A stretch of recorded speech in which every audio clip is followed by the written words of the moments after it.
dengan berita acaranya. Sekali lagi saya sesuai surat. Ya, jadi saya khawatir terkait dengan instrumen yang lama, Bapak Ibu. Oleh karenanya dengan adanya surat terbaru ini yang sudah kami sampaikan kepada Bapak Ibu sekalian, silakan instrumennya menggunakan instrumen berdasarkan surat yang tertanggal 22 Juli. Jadi ini terpaksa ya harus dilakukan cross check ulang. Jadi silakan yang lama disandingkan dengan yang terbaru. Saya khawatirnya ini yang versi yang Bapak Ibu lakukan simulasi itu tidak sesuai lagi dengan yang ada sekarang. Kesimpulannya adalah ya diulang. Tapi kelebihannya dari Bapak Ibu yang sudah melakukan paling tidak sudah punya data jawaban sehingga prosesnya hanya cross check. Jika ada pertanyaannya sama dengan yang kemarin, oh sudah kita selesaikan ini isiannya. Makanya tadi di sistem sudah kami reset.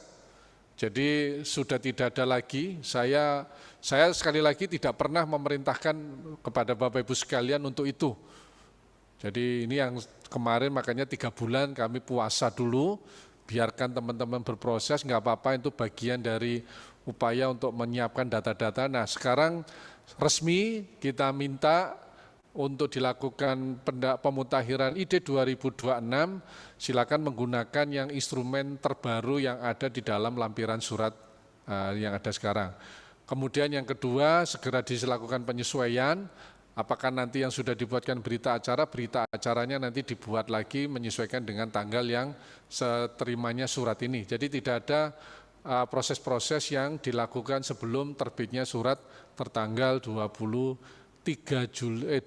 ya, yang kita distribusikan tanggal 23 Juli. Kemudian yang berikutnya lagi ini ada pertanyaan dari rekan-rekan Sumut agar dana desa di daerah tertinggal jauh lebih besar. Kalau untuk formulasi ini efek saja karena hasil dari pendataan ini kan nanti perubahan terhadap status desa.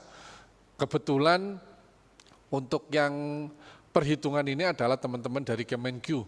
Jadi besar kecilnya dana yang diterima oleh dana desa, ya itu hasil perhitungan dari teman-teman termasuk salah satunya adalah mempertimbangkan hasil dari pendataan ID dengan memunculkan status desa yang terbaru.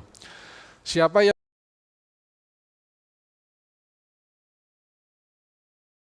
memiliki kewenangan untuk memverifikasi data dari tingkat kecamatan, kabupaten, dan seterusnya? Ya tim tadi itu. Jadi ini tidak ada enumerator tunggal, sekali lagi. Jadi kelebihannya pendataan di desa ini adalah tidak ada enumerator perorangan, baik kita bekerja dengan tim. Sehingga di dalam tim itu sebetulnya sudah terjadi interaksi sebetulnya. Jadi tidak monopoli person. Ini kan kalau monopoli person kan menjadi subjek yang bersangkutan. Nah itu tadi kelebihan kita adalah dengan tim, supaya tim ini satu sama lain saling melakukan cross check. Ya, kemudian setelah ini selesai di level desa dengan yang namanya tim pendataan, sebetulnya yang saya bayangkan tim pendataan sendiri itu sebetulnya ya di dalamnya pasti terjadi interaksi-interaksi untuk saling cross check sebetulnya terhadap sumber-sumber data yang dihasilkan. Tetapi abdolnya memang harus diforumkan. Itu yang saya gambarkan dengan yang namanya musyawarah data tersebut. Setelah tim ini selesai, tahapan-tahapan di level desa karena kita berjenjang, yang tahap berikutnya adalah pelaporan yang nanti hasil pelaporannya Bapak Ibu sekalian itu didownload lagi oleh teman-teman di level kecamatan. Mereka inilah yang kami tugaskan tim verifikasi dan validasi dengan tugas-tugas yang tadi sudah kami sampaikan. Ya, jadi ini sesuai kewenangannya, kewenangan tim untuk melakukan proses-proses itu. Kalau nanti masalah pelaporan memang oleh camat nanti. Demikian juga nanti sampai dengan kabupaten dan lain sebagainya. Selesai verifikasi dan validasi terakhir dilakukan di level kabupaten. Jadi di provinsi hanya sifatnya merekap, oleh karenanya saya yakin teman-teman Dinas PMD Provinsi, Bapeda, kemudian PMD dan teman-teman tenaga ahli kami tidak main-main untuk melakukan verifikasi data ini. Mereka juga banyak sumber, kabupaten dalam angka dan lain sebagainya, itu kan data-data yang untuk sandingan untuk memotret data-data hasil inputan yang dari Bapak Ibu sekalian. Nah itu terakhir begitu kabupaten sudah melaporkan kepada provinsi, provinsi tinggal mentabulasi, melakukan rekapitulasi untuk dibawa nanti ke Jakarta.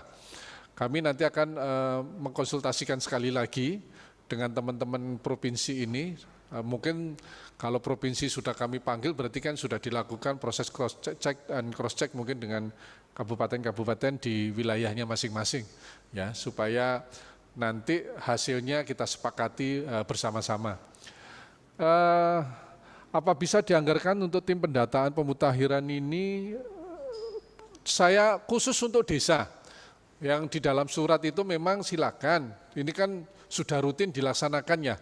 Saya tidak mendetilkan kira-kira bentuk penggunaannya, yang jelas ini untuk mendukung untuk operasional. Ya, yang jelas kerja tim ini saya tahu dan saya paham memang tidak mudah, makanya di dalam surat kami itu ikuti ketentuan dalam penggunaannya dana desa. Bagaimana tim yang lain? Tim yang lain seperti tim verifikasi, tim kabupaten, tim provinsi memang pembebanannya kepada alokasi APBD masing-masing. Saya kira itu. Next, ada lagi? Peran provinsi dalam pemutakhiran pendataan desa apa sudah saya jawab. Batas waktu, nah sekali lagi coba tampilkan. Batas waktu pengisian, ingat teman-teman kertas kerja ini kita harus sepakati timeline-nya, coba diulang lagi untuk teman-teman, karena ada pertanyaan terkait dengan batas waktu. Nah ini, mohon izin sekali lagi, inilah batas waktu yang kami coba mengingatkan, kita sepakati dalam waktu yang, nah mohon izin, ya kurang lebih hampir 1 bulan lebih sedikit. Ya, mohon maaf sekali lagi nih, karena data kita sudah harus ditunggu oleh teman-teman kementerian lembaga, terutama yang khusus adalah teman-teman dari Kementerian Keuangan dan Bappenas. Ya, jadi kita mulai start, ingat kita tidak melakukan pendataan ulang, hanya memutakhirkan sekali lagi. Saya sudah ada jawabannya dari tiap masing-masing, sehingga hanya di cross-check, di review, untuk dilakukan updating terbaru sesuai dengan kondisi. Ini jadwal waktunya, meskipun di desa tetap sampai dengan akhir, tapi saya yakin kalau sudah dilaporkan oleh kabupaten, desa-desanya sudah 100%. Karena di sistem nanti akan mengunci. Kabupaten tidak akan melaporkan di provinsi kalau 100% desanya belum melaporkan, kecuali ada sebab-sebab tertentu. Nah itu yang makanya tadi saya sampaikan, ketika ada persoalan-persoalan teknis yang mungkin jadi menghambat untuk proses-proses ini, tolong kami dikabari, nanti kita akan bahas bersama-sama mencarikan solusinya. Tapi ini adalah waktu yang sudah kita coba atur, mohon izin ya, kita sepakati nanti sampai dengan 30 Agustus, karena kami September sudah harus menyiapkan hasil dari pendataan ini. Saya kira itu. Next, ada lagi? Pertanyaan? Batas waktu, apakah PLD masih apakah PLD masih bisa salah satu pekerjaan sama pemerintah desa dan bisa menerima operasional? Iya, pokoknya kerja masuk ke dalam SK tim, nah, silakan khusus untuk desa diberikan dukungan operasional, donor ya, dukungan operasional saja. Itu yang sudah terset di dalam dana desa. Next. Iya, cukup ya.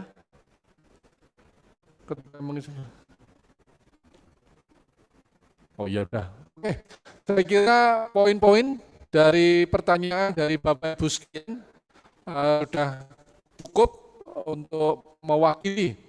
Saya yakin masih banyak hal yang mungkin mau ditanyakan, silakan. Nanti lewat IC narah hubung, silakan nanti ditanyakan masing-masing, tim nanti akan berupaya untuk menjelaskan. Mulai hari ini dan seterusnya, insya Allah nanti setelah selesainya ini, Bapak Ibu silakan kontak narah hubung masing-masing untuk dibagikan akun, ya baik di desa, kecamatan maupun kabupatennya. Dan atas nama pemerintah, khususnya kami yang ada di Kementerian Desa, saya ucapkan selamat bertugas dan mudah-mudahan kerja kita dilancarkan, dimudahkan dan lancar pada akhirnya. Kami di Jakarta akan sangat senang sekali ketika kegiatan ini semuanya berjalan dengan lancar.